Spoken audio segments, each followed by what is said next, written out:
भारत महान शासकों का देश रहा है। अलग अलग काल में एक से बढ़कर एक राजाओं ने भारत पर राज किया है और आज हम आपको बताने वाले हैं भारत के 10 महान शासक। पहले नंबर पर आते हैं अजातशत्रु। इनका शासन ईयर था 491 बिफोर सेंचुरी। अजातशत्रु मगध पर राज करते थे। वह हर्ष्य वंश के थे। उनके पिता सम्राट बिंबिसार थे। अजातशत्रु ने अपने पिता को बंदी बनाकर सत्ता हासिल कर ली थी। अजातशत्रु बुद्ध और महावीर के समय में हुए थे।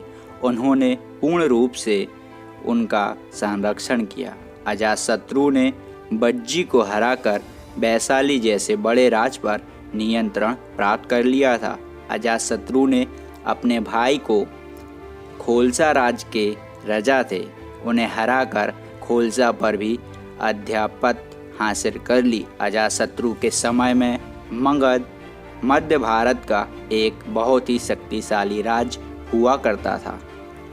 दूसरे नंबर पर आते हैं चंद्रगुप्त मौर्य। इनका शासनकाल था 340 बिफोर सेंचुरी। मौर्य वंश के संस्थापक चंद्रगुप्त मौर्य को भारत के पहले अहम राजा के रूप में माना जाता है। चाणक्य रूपी महान रणनीतिकार के गुरु के रूप में पाने के बाद उन्होंने अपना अभिमान शुरू किया और 20 वर्ष की आयु में ही युद्ध जीतने शुरू कर दिए। अलेक्जेंडर के भारत पर आक्रमण का विरोध करने में वह पूरी तरह सक्षम थे। बालक के रूप में चंद्रगुप्त को चाणक्य ने तक्षशिला में देखा था। उन्हें बालक चंद्रगुप्त की प्रतिभा का भान हो गया और उन्होंने चंद्रगुप्त को उत्तम शिक्षा दी। बड़े होने के बाद चंद्रगुप्त ने नंद वंश का नाश करके अपना राज्य शुरू किया। उन्होंने मगध पर भी कब्जा कर लिया और पश्चिम में ईरान तक अपना राज्य बढ़ा लिया था। उस समय अलेक्जेंडर का सेनापति सेल्यूकस वहां राज्य करता था।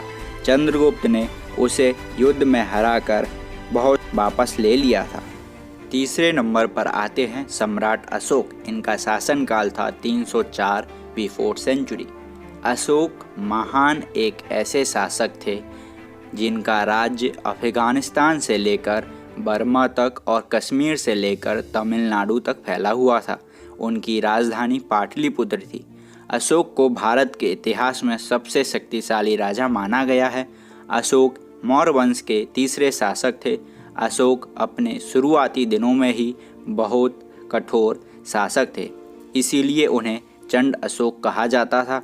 परंतु कलिंग युद्ध में लाखों लोगों की मृत्यु को देखकर उनका हृदय परिवर्तन हो गया और उन्होंने विस्तार का अभिमान छोड़कर बुद्ध धर्म की विदेशों में लौटने के लिए वहां पर योगदान करने लगे। भारत का राष्ट्रीय प्रतीक और झंडे का चक्र अशोक के स्तंभ से लिया गया है। चौथे नंबर पर आते हैं समुद्रगुप्त। इनका जीवन का शासनकाल था 4th सेंचुरी। समुद्रगुप्त गुप्त राजवंश के राजा थे। उन्होंने अपने पूरे जीवन काल में कभी कोई युद्ध नहीं हारा था। अपने पुत्र विक्रमादित्य के साथ मिलकर उन्होंने भारत के स्वर्ण युग की शुरुआत की थी। उन्होंने ही मुद्रा का चलन शुरू किया था और स्वर्ण मुद्राएं बनवाई थी। उनके राज्य में भारत का सांस्कृतिक उत्थान हुआ था। समुद्रगुप्त के काल में ही भारत को गोल्डन वर्ल्ड कहा जाता था। 5वें नंबर पर आते हैं राजा चोला। चोल वंश। इनका शासनकाल था 10वीं शताब्दी। दक्षिण भारत में जितने भी राजा हुए हैं उनमें से सबसे ताकतवर राजा थे राजा चोल। उन्होंने दक्षिण में अपना शासन बनाया और अपना प्रभाव श्रीलंका तक फैलाया। हिंद महासागर के वैशासिक समुद्र मार्ग पर राजा चोला का प्रभाव साफ तौर पर था। उनकी अनुमति के बिना यहाँ किसी को व्यापार करने की इजाज़त नहीं थी। उन्होंने 100 से ज़्यादा मंदिर बनवाए, जिसमें से सबसे उत्तम और ऐतिहासिक मंदिर है तंजौर का शिव मंदिर, जो यूनेस्को की द्वारा वर्ल्ड हेरिटेज साइट में घोषित किया जा चुका है। और 6वें नंबर पर आते हैं राजा कृष्णदेवराय। इनका जीवन काल समय था 1509 से लेकर 1530 तक। दक्षिण भारत के महान राजा कृष्णदेवराय विजयनगर के शासक थे। उन्होंने दक्षिण भारत में मुगल शासन की बढ़त को रोक दिया था और बहुत से मंदिर बनवाए थे। कृष्णदेवराय तुलुक वंश के तीसरे शासक थे। उन्होंने गोलकांडा के सुल्तान और उड़ीसा के राजा को परास्त करके अपने राज्य का विस्तार बढ़ाया था। कृष्णदेवराय को उस समय के सबसे ताकतवर हिंदू राजाओं में से माना जाता था। उनके प्रभाव के कारण बाबर ने कृष्णदेवराय के राज पर आक्रमण नहीं किया था। और 7वें नंबर पर आते हैं महाराणा प्रताप। इन्होंने 1540 से लेकर 1597 तक अपना शासन किया था। मेवाड़ वंश के राजपूत शासक थे। मुगल काल में जब राजपूताना के अन्य शासकों ने मुगलों के साथ संधि कर ली थी, तब मेवाड़ की भूमि पर जिस सूर्य का उदय हुआ था उसका नाम था प्रताप। माता से मेवाड़ी परंपरा से शौर्य की गाथा सुनकर प्रताप का मन बचपन से ही मातृभूमि की भक्ति में लग गया था और उन्होंने अपना जीवन राष्ट्र, कुल और धर्म की रक्षा के लिए अर्पित कर दिया था। अकबर से पराजित होने और जंगलों में भटकने के बाद भी उनका साहस नहीं टूटा और महाराणा ने चित्तौड़गढ़ वापस प्राप्त कर लिया और राजपूतों की शान फिर से बढ़ा दी। महाराणा प्रताप ने प्रण लिया था कि जब तक वह चित्तौड़गढ़ वापस नहीं लेंगे तब तक ना पलंग पर सोएंगे और ना ही सोने की थालियों में भोजन करेंगे। उन्होंने अपने कर्म के लिए राज्य सुख का उपभोग त्याग कर दिया था।